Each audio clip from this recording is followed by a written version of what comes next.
Salut à tous, alors je te fais une petite vidéo réflexion. J'avais déjà fait un petit peu cette vidéo, mais des fois en contraste avec d'autres, et j'aimerais vraiment l'intituler finalement qu'est-ce que serait la voiture électrique parfaite? Elle pourrait exister, mais bizarrement elle n'existe pas. Alors la voiture parfaite en Europe, on va dire la voiture un peu de monsieur tout le monde, déjà il faut qu'elle braque, c'est pas une Tesla, tu vois. Mais il faut un véhicule qui fasse entre 4,40 m et 4,50 m. C'est vrai que les citadines ça fonctionne bien, mais on se rend compte que la batterie peut-être serait trop petite et ça serait trop compliqué. Donc ça serait plutôt une compacte ou une compacte plus plus. On va dire que ça serait finalement une Honda Civic, tu vois, cette taille-là, c'est-à-dire un nez assez bas. Ce sera peut-être le cas avec une CLA qui va arriver. J'espère que Mercedes va casser la baraque. C'est vraiment très joli. Ce EQXX, et si reprenez cette silhouette, c'est vraiment juste magnifique.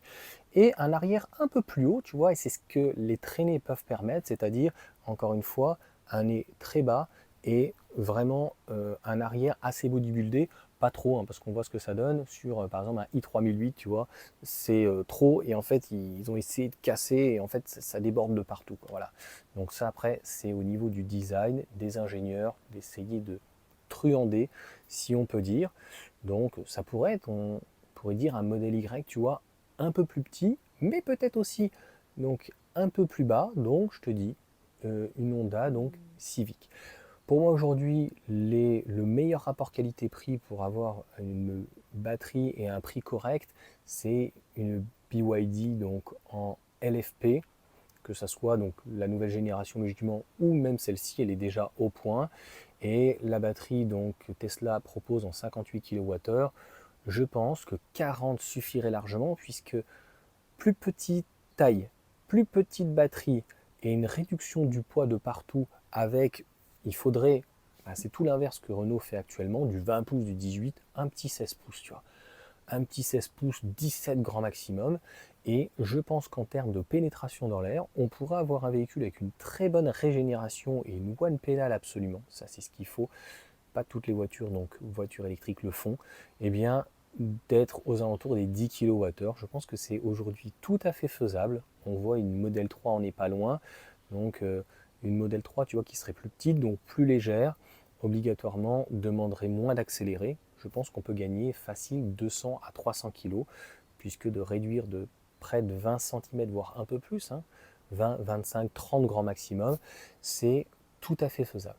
Donc 10 kWh au 100 km, tu vois, ce ne serait pas du théorique, hein. On pourra avoir un WLTP bien au-dessus de 400 km sur un 0 à 100, et peut-être sur autoroute, si tu arrivais aux alentours des 15-17, eh bien, pouvoir faire au moins 200 km avec une charge de batterie comme une BYD par exemple, qu'elle soit structurelle ou non. Ça permettrait donc, alors attention, parce que la tension baissante et la puissance donc de la batterie étant plus faible, est-ce que ça ne change pas les configurations du palier? Peut-être, mais honnêtement, si le palier n'est pas à 170, mais même qu'il est à 130 ou 150, eh bien, si tu as une charge en une dizaine de minutes pour faire 30 kWh, donc 10%, hein, donc du 15, 20, 20, 80, 20, 90, hein, ou 10, 80, hein, tu vois, est absolument donc tout à fait faisable.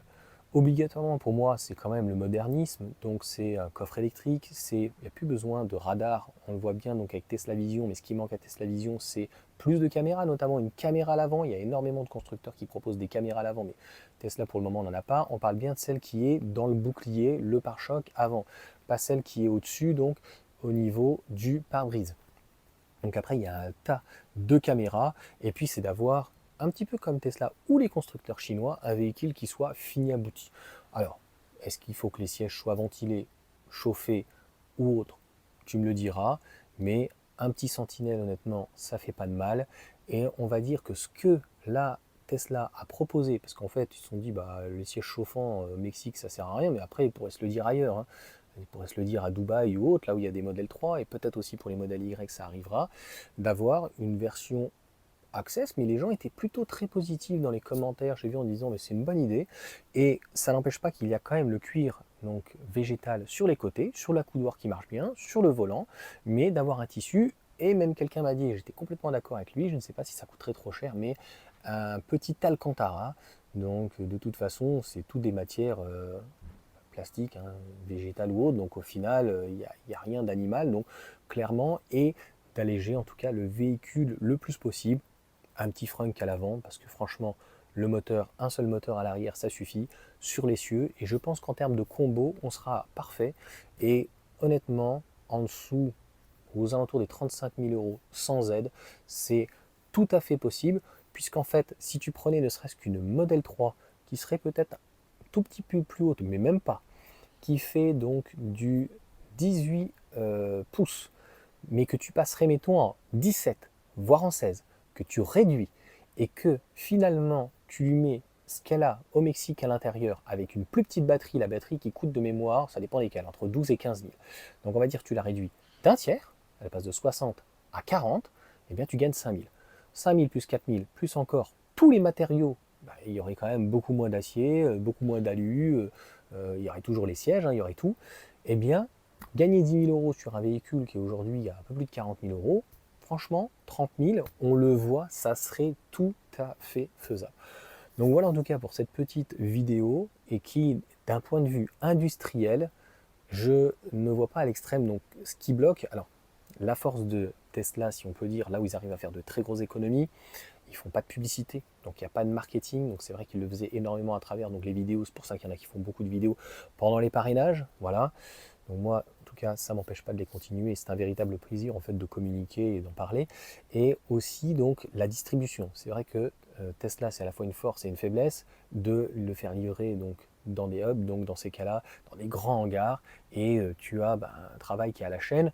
Mais même les vendeurs, hein, ça pourrait être optimisé parce que des fois, en fait, dans un centre Tesla, il y a assez de personnel. Honnêtement, c'est la réflexion qu'on s'est fait avec Nabil. En fait, aujourd'hui, ça choque certaines personnes, mais tu commandes en fait un véhicule chez Tesla, mais maintenant ça va être chez d'autres, hein.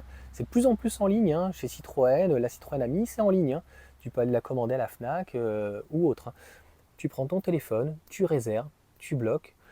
Avant ça, tu vas l'essayer, il te laisse la voiture pendant une demi-heure. Franchement, que le vendeur soit avec toi ou pas avec toi, c'est une perte de temps. Tout ça, ça coûte, ça a un coût extrêmement important. Donc franchement, tu vas essayer, tu choisis, ça te permet de te faire ton avis, mais choisir quel véhicule tu voudrais prendre ou quoi. Tu as le droit d'ailleurs d'essayer plusieurs voitures, eux, ils sont là donc pour te montrer le véhicule. Et après, tu viens de commander, tu livres et avoir peut-être un SAV un petit peu plus donc sympathique. Et dis-moi franchement si c'est délirant, mais j'avais évoqué donc sur une Model 3, tu vois, à Ion, elle n'est pas parfaite, hein. Il lui manque au Model 3, tu vois, un radar à l'avant, un Tesla Vision peut-être qui soit un petit peu plus performant. Il y a des gens qui vont trouver qu'elle est un petit peu basse, donc pourquoi pas un petit peu plus rehaussée. Et elle a une batterie donc CATL qui est très bien, mais on voit que les performances de la BYD sont juste exceptionnelles. Et encore une fois, une plus petite batterie, avec un inconvénient par contre, la batterie est un petit peu plus lourde puisqu'elle est structurelle, mais c'est pas la structure qui fait que, c'est le système de lame finalement, c'est un peu plus lourd donc que le prismatique a priori. Donc voilà un petit peu pour toutes ces informations. Dis-moi ce que tu en penses. Franchement, ça me paraît vraiment pas délirant. Donc demain, ça pourrait être fait. Et en fait, ça couperait l'herbe sur le pied. À 30 000 euros, qu'est-ce que tu as? Ou 35 000 euros, même à 30 000 aujourd'hui. Tu as une R5, tu as une 208, tu as des petites citadines et qui ils ont de trop grosses lacunes. Alors ok, hein, ils ont un écran à l'avant, ils ont plein de trucs, ils ont des caméras, ils ont des radars de partout, hein, il y a peut-être un service après-vente qui est peut-être un petit peu mieux, il y a peut-être un petit peu plus de concessions, tu as peut-être plus de choix, tu peux choisir ton véhicule, etc.